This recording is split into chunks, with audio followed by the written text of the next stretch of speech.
Hello दोस्तों, तो कैसे हैं आप लोग। तो उम्मीद है आप लोग अच्छे होंगे और अपनी पढ़ाई अच्छे से कर रहे होंगे। तो आज हम आपके लिए लेकर आए हैं बहुत ही बढ़िया सेशन जो कि आपके एग्ज़ाम के लिए बहुत ही इम्पोर्टेंट है। ये साइंस की क्लास है जिसके जो चैप्टर है प्रकाश और दर्पण, ये कक्षा 10वीं के लिए बहुत इम्पोर्टेंट चैप्टर है।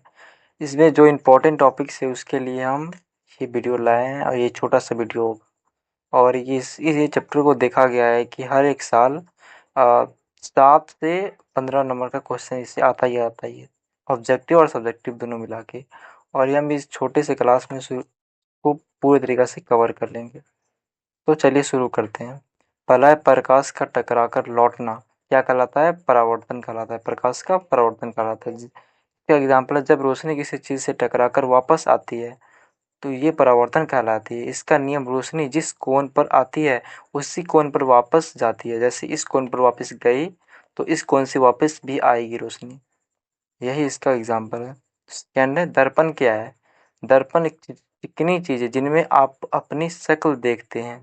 जैसे आप अपने घर में जो मिरर देखते हैं वही इसका एग्जाम्पल है। जो नीचे पॉइंट दिया गया है, पहला है समतल दर्पण। समतल दर्पण घर में शीशे, इनमें आप अपनी शक्ल सीधी और उतनी ही बड़ी दिखती है जितनी बड़ी आपकी शक्ल होती है। मान लेते हैं आपकी शीशा ही है, ठीक है, और आप यहाँ बैठे हुए हैं। जितनी बड़ी आपकी शक्ल यहाँ होगी उतनी बड़ी शीशे में दिखेगी शक्ल। नेक्स्ट है गोलीय दर्पण। गोलीय दर्पण ये गोल शीशे हैं जिसमें जैसे कि चम्मच का अंदर या बाहर का हिस्सा इसका एग्जाम्पल है। ये गोल का आकार होता है। अवतल दर्पण। अवतल दर्पण में अंदर धंसा रोशनी को इकट्ठा करता है। ये चित्र इसका हम नहीं लाना भूल गए, नेक्स्ट क्लास में कवर कर लेंगे इसका।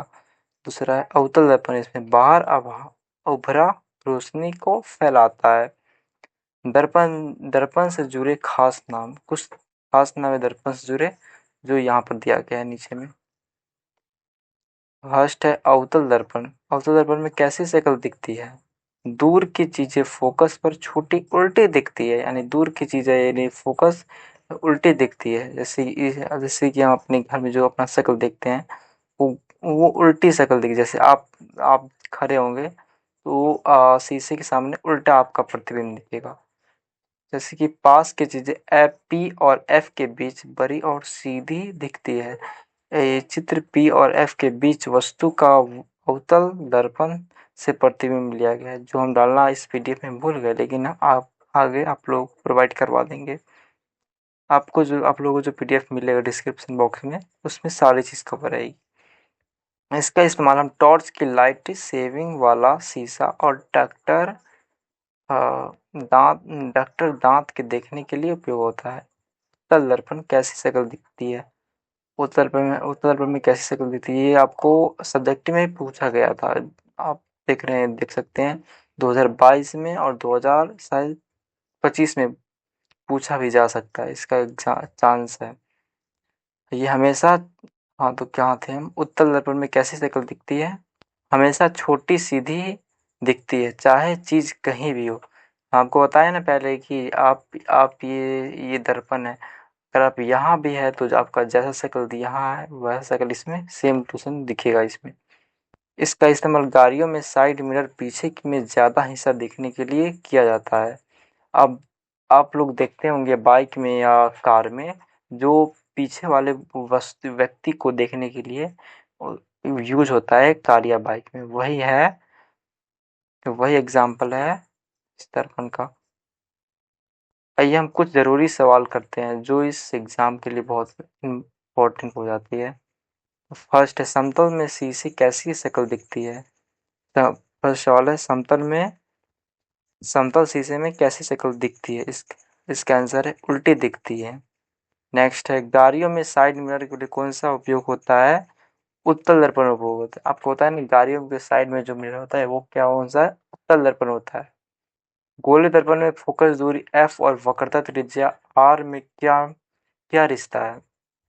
ये होगा r बराबर 2f हो जाती है जब रासायनिक अभिक्रिया करते हैं। r बराबर 2f। अवतल दर्पण में अगर आप शीशे में बहुत पास है p और f के बीच तो शक्ल कैसे दिखेगी? ये हमेशा सीधी और बड़ी दिखेगी, सीधी दिखेगी और बड़ी दिखेगी।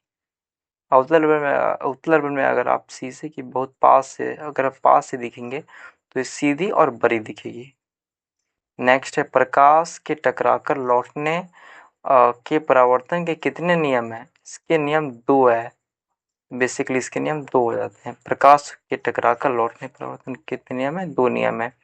एक उत्तल दर्पण द्वारा हमेशा कैसा प्रतिबिंब बनता है? अ, वास्तविक वास्तविक और उल्टा बनता है। सॉरी आभासी और सीधा बनता है, हमेशा आभासी और सीधा बनता है। हमें लगा दूसरा ऑप्शन। एक उत्तल दर्पण द्वारा हमेशा कैसा प्रतिबिंब बनता है? आभासी और सीधा बनेगा हमेशा। प्रकाश के अपवर्तन के कारण क्या है? प्रकाश के अपवर्तन के कारण क्या? प्रकाश की चाल का माध्यम बदलने पर बदलना, यही होता है प्रकाश का अपवर्तन का कारण होता है। नेक्स्ट, किसी माध्यम का अपवर्तनांक किसी पर निर्भर करता है? इसका आंसर है सी, माध्यम की प्राकृतिक और प्रकाश के रंग तरंग दोनों पर निर्भर करता है। किसी माध्यम के अपवर्तनांक के किस पर निर्भर करता है? प्रकाश की प्रकृति और प्रकाश के रंग तरंगदैर्घ्य दोनों पर निर्भर करता है। और ये रहा आज का लास्ट प्रश्न। आप इतना ही कवर करके चाहिए, आपका लमसम 5 से 7 सवाल इजीली बन जाएगा। और एक अलग से मैं वीडियो लाने वाला हूँ, सिर्फ ऑब्जेक्टिव का होगा, ठीक है, उसको आप कवर कर लेते हैं तो आपका लमसम 15 नंबर फिक्स से आपको मिल जाएगा। तो उम्मीद है आप पूरा सेशन तक क्लास तक जुड़े होंगे। अगर जुड़े हैं तो लाइक सब्सक्राइब और शेयर ज़रूर कर दीजिए।